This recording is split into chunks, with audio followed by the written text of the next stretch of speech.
दोस्तों, मैं हूं साइकोलॉजिस्ट डॉक्टर प्रशांत भिमानी। रेडियो सिटी 91.1 एफएम पर मेरे शो मन का रेडियो में आपका स्वागत है। आज के इस दौर में एक्स्ट्रा मैरिटल अफेयर्स काफी देखे जाते हैं। जहां आप खुशी ढूंढते हो, अगर वहीं से आपको डिप्रेशन मिलने लगे तो आइए इस इंटरेस्टिंग विषय पर बात करते हैं। करीब 40 साल के दिशांत को उसके फिजिशियन ने मेरे पास भेजा था। दिशांत मेरे कंसल्टिंग रूम में आते ही फूट फूट कर रोने लगा। 5-7 मिनट की सांत्वना के बाद दिशांत अपने आप को संभाल पाया। धीरे धीरे अपने मन की बात उसने कहना शुरू किया। डॉक्टर साहब, मेरा भरा पूरा परिवार है। मम्मी, पापा, पत्नी और एक बेटा भी है। हम कॉलेज के जमाने से दोस्त थे और बाद में शादी भी कर ली। मेरा बेटा 12 साल का हो गया है। बहुत ही प्यारा और शार्प बच्चा है। माँ बाप के साथ हम जॉइंट फैमिली में रहते हैं। वैसे देखा जाए तो कोई फाइनेंशियल या सोशल प्रॉब्लम नहीं है, मगर एक बात बताऊं, ये सब खोखले रिलेशंस लगते हैं। जब तक मैं इन सभी की डिमांड पूरी कर रहा हूं तब तक सब ठीक चल रहा है, मगर जैसे ही बात मेरी इच्छाओं की या पसंद की आती है तो हर कोई मुंह फेर लेता है। हर कोई मेरा यूज कर रहा है। अब पिछले कुछ सालों में मुझे ऐसी एक दोस्त मिली, नेहा, जो काफी बोल्ड और बिंदास थी। मुझे लगता था कि सच में नेहा मेरी केयर करती है। पिछले हफ्ते ही हमारी उस रिलेशनशिप पर फुल स्टॉप लग गया।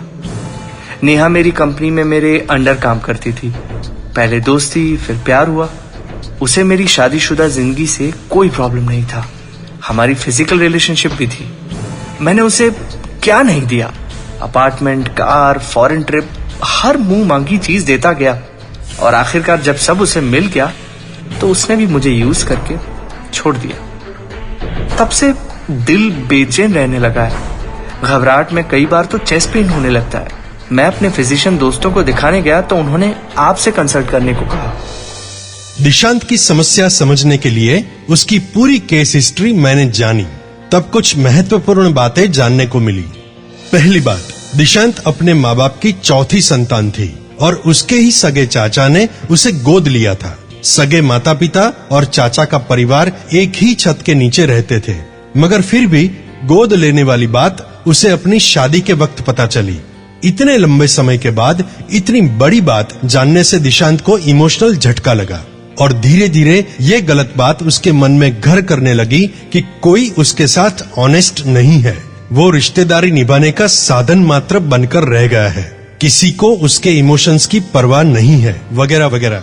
इन सब गलतफहमियों की वजह से उसमें अविश्वास की भावना दृढ़ हो गई। दूसरी बात, जब कंपनी में दिशांत के अंडर नेहा ने काम करना शुरू किया तो सब ऑर्डिनेट होने के नाते जब वो बुलाता था नेहा को आना ही पड़ता था। धीरे धीरे कंपनी के काम के बगैर भी नेहा को अपने पास बुलाना दिशांत ने शुरू किया। नेहा को पैसों की जरूरत रहती थी और दिशांत को इमोशनल सपोर्ट की। दोनों के बीच फिजिकल और इमोशनल रिश्ता बनने लगा। नेहा पहले से ही उसे क्या चाहिए इस मामले में बिल्कुल क्लियर थी और वो इस रिश्ते के फायदे और लिमिटेशंस को भी जानती थी। दिशांत ने मानो अपने ही मन में नेहा के साथ वाली दुनिया पैरेलल बसा ली थी और उसमें वो बाहर निकलना नहीं चाहता था। और तीसरी बात जो बहुत ही इंपॉर्टेंट थी, नेहा के साथ ब्रेकअप के बारे में जब और बातें हुई तो पता चला कि पिछले कुछ महीनों से दिशांत नेहा को लेकर ज्यादा ही पॉजिटिव होने लगा था। नेहा के साथ वो हस्बैंड वाला बिहेवियर करने लगा था, जो कुछ हद के बाद नेहा को सफोकेटिंग लगने लगा था। आखिरकार रिश्ता टूट गया। दोस्तों, एक्स्ट्रा मैरिटल संबंधों की ऐसी पेचीदगियों के परिणाम कई बार गंभीर होते हैं और कई साइकोलॉजिकल प्रॉब्लम्स को जन्म देते हैं। दिशांत को चेस्ट पेन, डिप्रेशन और घबराहट की समस्या मानसिक ही थी। नेहा के साथ ब्रेकअप की वजह से उसे सडन इनसिक्योरिटी और एंजाइटी होने लगी थी। उसे ऐसा लगने लगा था कि उसके जीवन का सबसे बड़ा इमोशनल सपोर्ट चला गया है और खास करके ये संबंध उसने खुद खड़ा किया हुआ था। दिशांत की पॉजिटिवनेस भी नेहा के दूर होने की एक बहुत बड़ी वजह थी। ऐसी परिस्थितियों में दिशांत को इमोशनली स्टेबल बनने की ज्यादा जरूरत है।